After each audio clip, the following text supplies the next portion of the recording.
నిన్న శివరుద్రాని అరెస్ట్ చేశారు అని చెప్పి కూడా ఎంత హల్చలైందో మనం చూసాం. అయితే శివరుద్ర గారిని ఎందుకు అరెస్ట్ చేయాల్సొచ్చింది? అసలు ఏ కేసు కింద అతన్ని అరెస్ట్ చేశారు అన్న దాని గురించి కూడా చాలామంది వివరాలు అడగడం కూడా జరిగింది. ఈ నేపథ్యంలోని అసలు ఎవరినో అరెస్ట్ చేయపోయి ఈయన్ని అరెస్ట్ చేశారు అని చెప్పడం కూడా జరిగింది. అయితే ఆ పొరపాటు ఎక్కడ జరిగింది? అసలు దీన్ని అరెస్ట్ చేయడం గల కారణాలు ఏంటి అన్న విషయాలు తెలుసుకుందాం.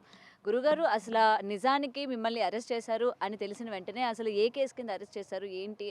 అఘోరి విషయంలో ఏమైనా అరెస్ట్ చేశారా మిమ్మల్ని? ఎందుకంటే గతంలో కూడా మీరు అఘోరికి సంబంధించి తన మనుషులు చాలా సార్లు మాట్లాడారని, లేకపోతే బెదిరించేటట్టు మాట్లాడడం కూడా జరిగింది అని అన్నారు. అయితే ఆ నేపథ్యంలో మిమ్మల్ని అరెస్ట్ చేశారా? లేకపోతే అసలు దేనికి అరెస్ట్ చేయాల్సి వచ్చింది?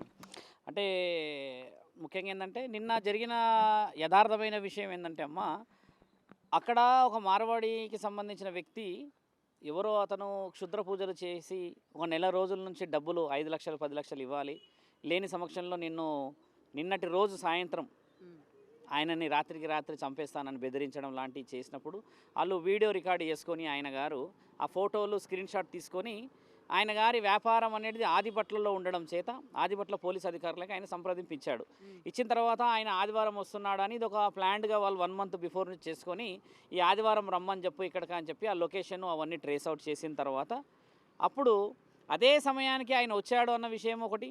రెండవది, నేను అది అక్కడి నుంచి అంబర్పేట రూట్ దాటుతున్నాను, టువర్డ్స్ నల్లకుంట నుంచి వెళ్తున్న సమయంలో నేను వచ్చేవాడెవరో అఘోరా అని అన్నారు అన్న ఇన్ఫర్మేషన్ పోలీస్ అధికారుల దగ్గర ఉండడం చేత, అంటే బండి మీద నాది ఏంటంటే ముందు త్రిశూలం ఉంటుంది, కొన్ని రుద్రాక్షలు అన్నీ ఉండడం చేత అవన్నీ చూసి ఈయన గారేమో అని చెప్పేసి వచ్చి ఆపడం జరిగింది. ఆపిన తర్వాత కొన్ని ప్రశ్నలు అడిగినప్పుడు నా శిష్యులు ఏమన్నారనంటే, మీరు గతంలో కూడా స్వామి పైన 2-3 సార్లు ఈ విధంగానే జరిగింది, ఇప్పుడు ఎల్లూరి శ్రీనివాస్ విషయం అని కాదు, శ్రీనివాసు పరంగా అయితే ఇది జరగలేదు, ఎందుకంటే ఆయన గారికి అంత అవగాహన నా మీదికి మనుషుల్ని పంపించే అంత అయితే లేదు. కాకపోతే కొందరున్నారు స్వాములు, కొందరున్నారు మన దగ్గర సనాతన ధర్మం పేరిట చెప్పుకుంటూ తిరుగుతున్న వాళ్ళల్లో ఇక్కడ మాట్లాడి నువ్వేంది నేనేంది అనే వాళ్ళ మీద నేను గతంలో కూడా కంప్లైంట్లు ఇవ్వడం జరిగింది. అలాంటి విషయంలోనే మన దాకా ఎవరైనా వచ్చారేమో, పోలీస్ అధికారుల్లాగా వాళ్ళు లేరు, సివిల్ డ్రెస్లో ఉండడం చేత వాళ్ళు మాట్లాడడం కొంచెము ఎట్లా అంటే క్వశ్చన్ టు క్వశ్చన్ లాగా ఉన్నప్పుడు నా శిష్యుడు ఏం చేశారంటే, మీరు పోలీసు వాళ్ళు అయితే పోలీస్ స్టేషన్కి వెళ్దామని చెప్పేసి మేము బండిని ఆయన గారిని అదే కారులోనే తోసేసి ఆయనని గట్టిగా వెనక్కి దుబ్బినట్టు చేసి కారులో కూర్చోబెట్టుకొని నల్లకుంట పోలీస్ స్టేషన్ దగ్గరకు వచ్చాం. వచ్చిన తర్వాత అక్కడ నుంచి నేను చిలకలగూడ పోలీస్ స్టేషన్కి వెళ్ళాను, ఎందుకంటే అక్కడ పోలీస్ స్టేషన్లో ఎవరు లేరు సమక్షంలో, శిష్యుడు కూడా అక్కడే ఉన్న తర్వాత చిలకలగూడకి వెళ్ళిన తర్వాత అక్కడ సదరు ఎస్ఐ గారు ఏం చేశారు, నన్ను డీటెయిల్గా ఇన్ఫర్మేషన్ తీసుకొని, స్వామి మీరు అందరికీ తెలిసిన వాళ్ళే కదా, ఏదో పొరపాటు జరిగినట్టుంది, ఎవరైతే వచ్చారో 2 క్రైమ్ బ్రాంచ్ నుంచి వచ్చిన కానిస్టేబుల్ అని ఇక్కడికే రమ్మన్నాను నేను, వస్తున్నారు అన్నప్పుడు అప్పటికే ఈయన గారిని మావాడిని ఆదిపట్లకు తీసుకుపోదామని వీళ్ళు అనుకుంటున్నారంట. అంటే వాళ్ళు అప్పటి వరకు నేనేంది అనేది విషయం ఇంకా వాళ్ళు ఫోటో క్లారిటీ తీసుకోలేరు, నేనే అనుకొని వాళ్ళు పట్టుకున్న దాంట్లలో ఏదో దొరికిపోయింది నేను ఎక్కడికో వెళ్ళిపోయినా అనుకుంటున్నారు. కేసు పెట్టారో అతనికి కూడా క్లారిటీ లేదు. అసలైన విషయం ఏంటంటే ఆ సంతోష్ని అయితే ఖచ్చితంగా ఎంక్వైరీకి పిలిపియాలి. ఇప్పుడు పోలీస్ అధికారులకైతే తెలియకపోవచ్చు, కానీ ఇప్పుడు ఎవరైతే ఉన్నాడో నెల రోజుల నుంచి మాట్లాడటోడికి మొహం గుర్తుపట్టేది ఉండదా. కాబట్టి సంతోష్ మీద నేను ఖచ్చితంగా కేసు వేయబోతున్నాము. సంతోష్ని ఆయన ఎవరైతే అన్నారో మార్వాడి అతనైతే వదిలిపెట్టేది లేదు, ఆయననైతే ఖచ్చితంగా నేను దీంట్లో ఇన్వాల్వ్మెంట్ తీసుకుంటా. పోలీస్ అధికారులను కూడా నేను ఆదిపట్ల పోలీస్ అధికారులతో కూడా నిన్న సాయంత్రం కూడా మాట్లాడడం జరిగింది. వాళ్ళు కూడా ఏంటంటే అలా ఒక మిస్కమ్యూనికేషన్ జరిగింది స్వామి గారు, కాబట్టి మేము దానికి నిజంగా మా వాళ్ళకు కూడా చెప్పాము, అదొక అపాలైజ్ లాగా తీసుకోండి అంటే ఆజాద్ గారు కానీ మీడియా సోదరులు అందరూ రావడం చేత ఇది వెనక్కి జరిగిన వ్యవహారమే. ఇక్కడ వాళ్ళు పోలీస్ అధికారులు ఎస్ఐ గారు పిలిచిన తర్వాత ఫోటో చూసి మీరు కాదు స్వామి అని ఒక కానిస్టేబుల్ అంటున్నాడు అని అంటే, ఒక కానిస్టేబుల్ ఏ పొజిషన్లో ఒక ఫోటో చూసి మనిషిని జస్టిఫికేషన్ చేయలేరా? ఇప్పుడు గడ్డాలు ఉన్నాయి, మీసాలు ఉన్నాయి, ఇలా జ్వారేడు జుట్టు ఉంది అని అంటే అందరిది ఒకలాగా ఉండదు కదా మొహము, అలా గుర్తుపట్టకుండా వచ్చి మీరు కాదు స్వామి అని అనడం చేత నేను నిన్న పూజకి వెళ్తున్నాను, ఒక పెద్ద పూజకి, ఆ పూజ అంతా డిస్టర్బెన్స్ అయిపోయి ఇప్పుడు వాళ్ళు ఎక్కడి నుంచో వచ్చి నన్ను నమ్ముకొని వచ్చిన వాళ్ళకి నేను సమాధానం చెప్పలేక, తర్వాత మీడియా సోదరులు అందరూ వచ్చినాక శివరుద్ర సాధువు అరెస్ట్ అన్న విషయము, తర్వాత అక్కడ ఏదో జరిగింది చిలకలగూడ పోలీస్ స్టేషన్లోకి వెళ్ళారా అని అంటే, ఇప్పుడు ఎన్ని ఫోన్లు వస్తున్నాయి నిన్న నుంచి, ఎక్కడ లేని ఫోన్లు, రాత్రి 2 గంటల వరకు మాట్లాడిన భక్తులందరూ ఏమన్నారంటే, అసలు ఏ విధంగా ఒక అరెస్ట్ వారెంట్ లేదు, ఒక వారెంట్ ఇవ్వలేదు, ఇంకా ఎఫ్ఐఆర్ కాపీ ఏమీ లేదు, ఏది లేకుండా అలా ఎలా పోలీసు వాళ్ళు మీదకి వస్తారు అన్న విషయంలో ఖచ్చితంగా సమాధానాలు ఇవ్వక తప్పదు. అక్కడికి మిస్కమ్యూనికేషన్ అయిందని చెప్పి నేను అందరికీ చెప్పడం కూడా జరిగింది. ఇప్పుడు సంతోష్తో మీరు మాట్లాడారు కదా నిన్న, మాట్లాడేటప్పుడు ఆ అబ్బాయి అసలే ఎందుకు అతన్ని కాంటాక్ట్ అవ్వడం జరిగింది? పూజలు క్షుద్ర పూజలు ఆల్రెడీ వీడియో ఆ అబ్బాయికి ఏదో సమస్య ఉందని చెప్తే ఆ అబ్బాయి అన్నాడంట, ఇట్లా మాకు సమస్య ఉంది అని అంటే, ఈ అఘోరకు ఆల్రెడీ కొన్ని డబ్బులు ఇచ్చాడంట, 50-60 వేలు ఇచ్చిండంట. 50-60 వేలు ఇచ్చిన తర్వాత 5 లక్షలు డిమాండ్ చేశారంట. 5 లక్షలు డిమాండ్ చేయడము నెల రోజుల నుంచి రాత్రిపూట ఫోన్ చేసి నేను పూజలు చేస్తున్నా అని, క్షుద్ర పూజలు చేస్తున్నాను, నగ్నంగా కూర్చున్నానని డైరెక్ట్ వీడియో కాల్లో ఆయనకి ఆ వీడియో రికార్డు ఉంది ఆ అబ్బాయి దగ్గర. ఆ అబ్బాయి ప్రొవైడ్ చేయాల్సిన అవసరం ఉంది మీడియాలకి. ఇప్పుడు ఆ వీడియోలు చూసిన తర్వాత ఆయనకు భయం అయ్యి ఏం చేశారు, పోలీస్ అధికారులను సంప్రదింపిస్తే పోలీస్ అధికారులు ఆయన ఏమన్నారు, రప్పించే ఏర్పాట్లు 5 లక్షలు ఇస్తామని చెప్పి పూజకు రమ్మని అన్న తర్వాత ఆయన గారిని పట్టుకున్నారు నిన్న సాయంత్రం. నేను నిన్న మీకు చెప్పాను, ఎట్టి పరిస్థితుల్లో వదిలేదన్నాను. పోలీస్ అధికారులు కూడా ఫోటో చూపించిన తర్వాత గంటలోనే వాళ్ళు పట్టేసుకోవడము, అక్కడ నుంచి ఆదిపట్ల పోలీస్ స్టేషన్ కూడా తీసుకెళ్లారు. ఆయన గారు ఏం చెప్పారంట, ఇది వెనక 2-3 ఉన్నారంట పెద్ద వ్యక్తులు, నేను ఒక కాంట్రాక్ట్ తీసుకున్నాను అన్నాడంట.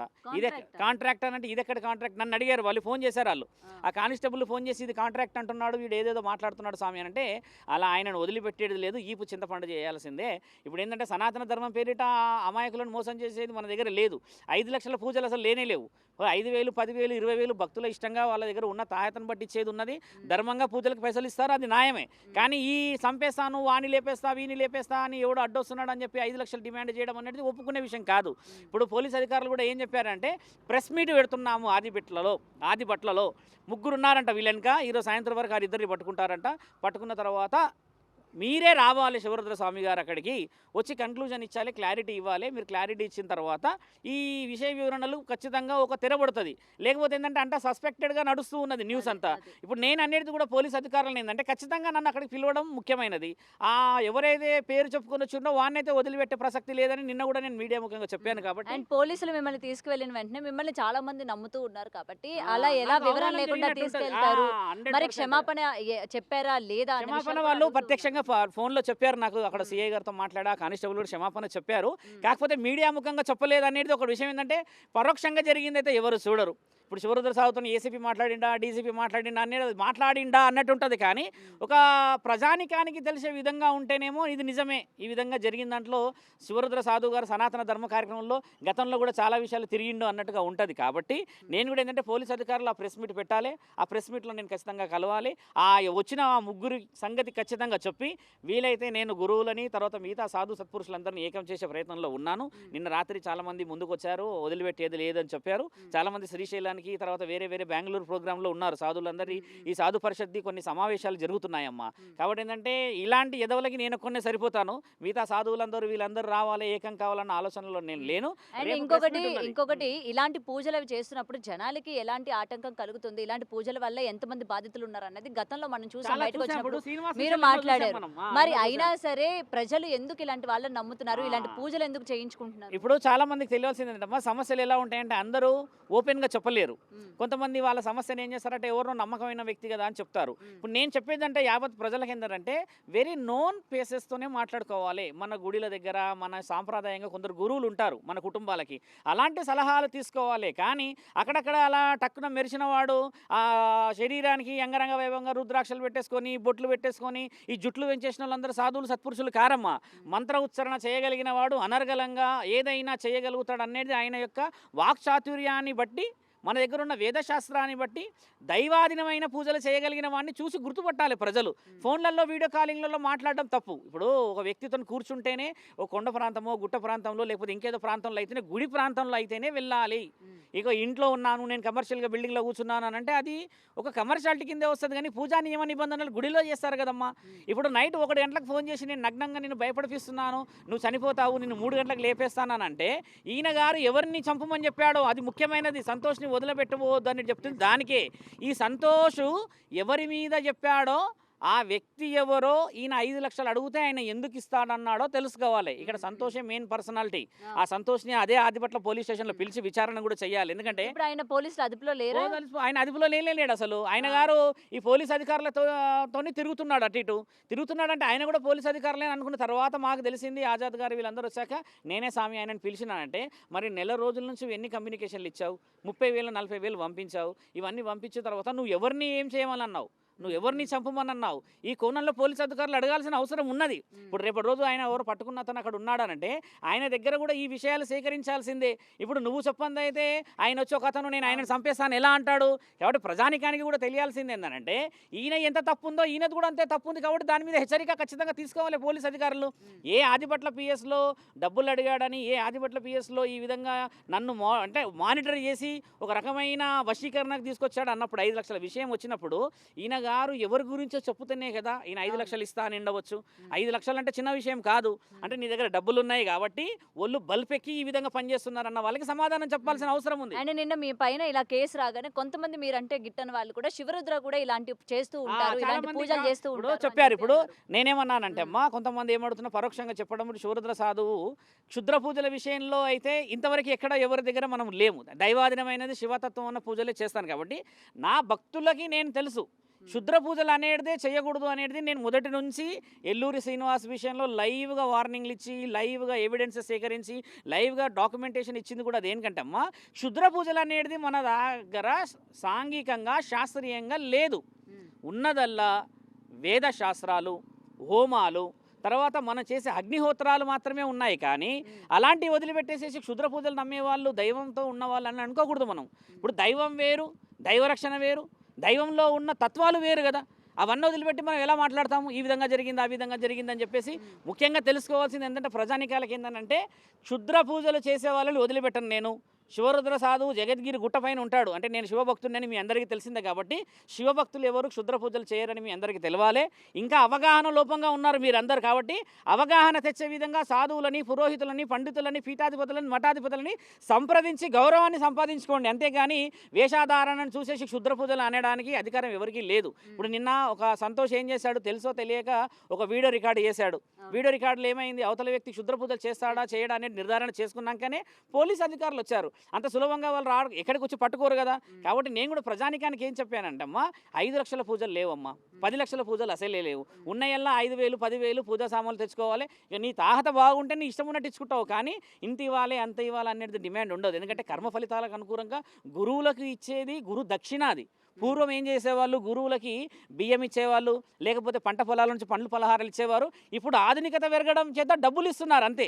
ఇప్పుడు మనం కూడా గమనించాల్సిందంటే గురువులకి డబ్బులు వేయాలా చేయకూడదా అని అంటే, ఇప్పుడున్న విషయ వివరణ ఏంటంటే నీ పాపపు కర్మలని కడుక్కోవడానికని నీవు ఆయనకి కర్మ ఇచ్చినప్పుడు ఒక అనుభవంగా, ఒక గౌరవంగా ఇస్తున్నది స్వీకరణ.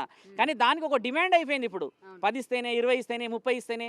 శ్రీనివాస్ ఏం చేస్తాడు, యోని పూజలని 15 లక్షలు తీసుకున్నాడు. అసలు 15 లక్షల పూజనే లేదు, మన శాస్త్రంలో దాగి లేదు. కామాఖ్యాదేవి గౌహాటిలో ఎక్కడో ఉంది, అవి పూజా విషయాలు వేరు. కాబట్టి ఇంకా అవగాహన చాలా రావాలి ప్రజల్లోకి.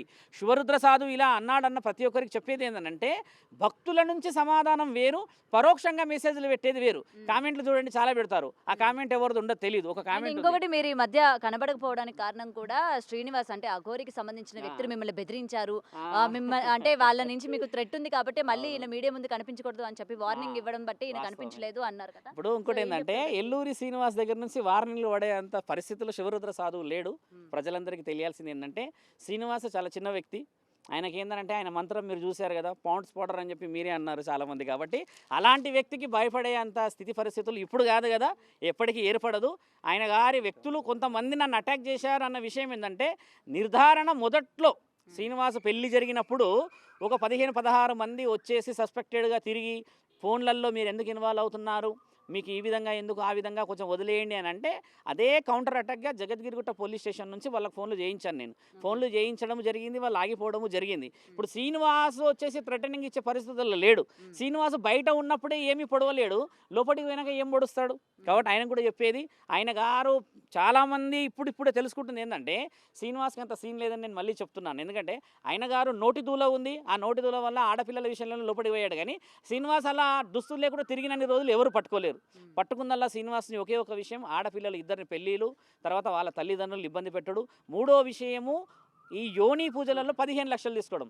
అంటే ఇక్కడ 3 ఆడవాళ్ళ శాపమే ఇది. కాబట్టి ఏంటంటే స్త్రీలతో పెట్టుకున్నాడు కాబట్టి అది ధర్మం అయితే గెలిచేవాడు, అధర్మంలో ఎలా గెలవనిస్తాం. కాబట్టి అమ్మ, అలాంటి వ్యక్తుల్ని ఎప్పుడు ఉపేక్షించబోలేము. శ్రీనివాస్కి, ఎల్లూరి శ్రీనివాస్కి ముఖ్యంగా అఘోరి అని పేరు పెట్టుకు తిరుగుతున్న ఆయన వల్ల ఎక్కడ ఏ విషయంలో శివరుద్ర సాధువుకు లేదు. కానీ నేను ఇప్పుడు ఓపెన్గా చెప్తున్నాను కదా, కొందరు సాధువులు భాగ్యనగరంలోనే ఉన్నారు. మేమేది అని చెప్పేసి, మేము ఎక్కడో లేని జ్ఞాన సంపదకులము, హిమాలయాల్లో నుంచి పెరిగి వస్తున్నామని చెప్తున్న వాళ్ళకి చెప్తున్నామ్మా. వాళ్ళ మీద నేను నిన్నగాక మొన్ననే కేసు కూడా జగద్గిరిగుట్టలో ఫైల్ చేశాను. ఎందుకంటే వాళ్ళు మాట్లాడే పద్ధతులన్నీ ఎలా ఉంటాయంటమ్మా, ఈ మైకి పట్టుకోగానే మేము మహా యోగులము, మహా పెద్ద సాధువులమని మాట్లాడతారు. చేసే పనులన్నీ మాత్రం దిక్కుమాలిన పనులు, దిగజారిన పనులు చేస్తున్న వాళ్ళందరినీ వదిలిపెట్టేది లేదని నిన్న చెప్పింది కూడా అదే. ఇప్పుడు ఈ సాధువు వచ్చాడు, ఆయన 5 లక్షలు అని చెప్పేసి, ఆ సాధువు వచ్చి 5 లక్షలు ఇవ్వని అడగలేడు. అంటే ఒక భక్తుడు నమ్మకంగా పోయిండు, ఆ నమ్మకాన్ని నిలబెట్టాలి అంటున్నాను నేను. ఈ నమ్మకంతో పోవాలి. కానీ మన దాంట్లోనే మనకి గూడుపుటానం జరుగుతూ ఉంది. ఇప్పుడు ఎల్లూరు శ్రీనివాస్ చూడమ్మా, హిందుత్వంలో ఉన్న అందరిని ఎంత పెకిలించి చెడ్డ చేశాడు. దీనికి అధికారం వచ్చింది ఎక్కడి నుంచి అంటే మనం ఉపేక్షిస్తున్నన్ని రోజులు వాళ్ళు మన నెత్తి మీద తాండవం చేస్తూనే ఉంటారు. కాబట్టి మేము సంవత్సరం క్రితమే పూనుకున్నాము ఇలాంటి విషయాలు వదిలిపెట్టేది లేదని. నేను నా తండ్రి పరమశివుడికి మొదట ఇచ్చిన నా వాగ్దానమే అదమ్మా మా గురువుల నుంచి. ఎక్కడైతే సనాతన ధర్మం పేరిట అధర్మాన్ని ధర్మం అని అంటారో అలాంటి వాడి వీపు ఒలిచేస్తా అని చెప్పిన నేను చేసినది కూడా ముమ్మాటికి అదే. నేను ఇప్పటివరకు ఎక్కడ ఎందుకు ఫెయిల్ కాలేదు అని అంటమ్మా, నేను ధర్మం అన్నాను కాబట్టి మీరందరూ కూడా సహకరించి ఇక్కడ దాకా రాగలిగారు. అధర్మమైన వ్యక్తిని అంటే నేను మీరు అన్నట్టుగా ఎక్కడో ఏదో విధంగా నాకు విషయంలో దెబ్బ పడేది కదా. దెబ్బ నాకు పడాలని నేను ఇప్పటికీ ఏం ఆలోచిస్తా అంటే అమ్మా, ధర్మం వైపు ఉండి నాకు దెబ్బ పడితే నేను నా వీపు మీద వేయించుకోవడానికే సిద్ధం. కానీ అధర్మంగా ఎంతమంది వచ్చినా కూడా అమ్మ ఎట్టి పరిస్థితుల్లో ఒప్పుకోను. ఈ విషయం కూడా ఆ సంతోష్ అనే వ్యక్తిని మీరు అందరూ గట్టిగా అడగాల్సిన అవసరం ఉంది. ఆదిపట్ల పోలీస్ అధికారులకు కూడా మంచి కృతజ్ఞతలు చెప్పాలి. ప్రెస్ మీట్ ఆయన ఇమీడియట్లీ అరెస్ట్ చేయడం జరిగింది. ప్రెస్ మీట్ కూడా వాళ్ళు పెట్టడం జరుగుతుంది కాబట్టి ప్రెస్ మీట్కి అందరూ వస్తానని చెప్పారు. ఆ ప్రెస్ మీట్లో నిజ నిజాల నిర్ధారణ రేపు కానీ ఎల్లుండి కానీ, అంటే ఇంకా ముగ్గురు ఉన్నారు. ఒక అతను దొరికాడు, ఇంక ఇద్దరు దొరకాలన్నారు. ఈరోజు రేపు అయిపోతుంది స్వామి అని అన్నారు. వాళ్ళు రాగానే పెద్ద ఎత్తున ప్రెస్ మీట్ పెట్టి ఈ తెరకి ఒక ఆలోచన ముగింపు ఇస్తానమ్మా. కాబట్టి సనాతన ధర్మంలో ఉన్న ప్రతి భారతీయ పౌరులందరూ కృతజ్ఞతలు చెప్తే గురువులని, సాధువులని, సత్పురుషులని నమ్మండి. కానీ ఇలా మిమ్మల్ని చంపేస్తాము, లేపేస్తాము అని చెప్పేసి అర్ధరాత్రి నగ్న పూజలు చేసే వాళ్ళని నమ్మకండి చెప్పేవి చెప్తున్నామమ్మా. ఇది జరిగిన సమగ్రమైన విషయం తల్లి.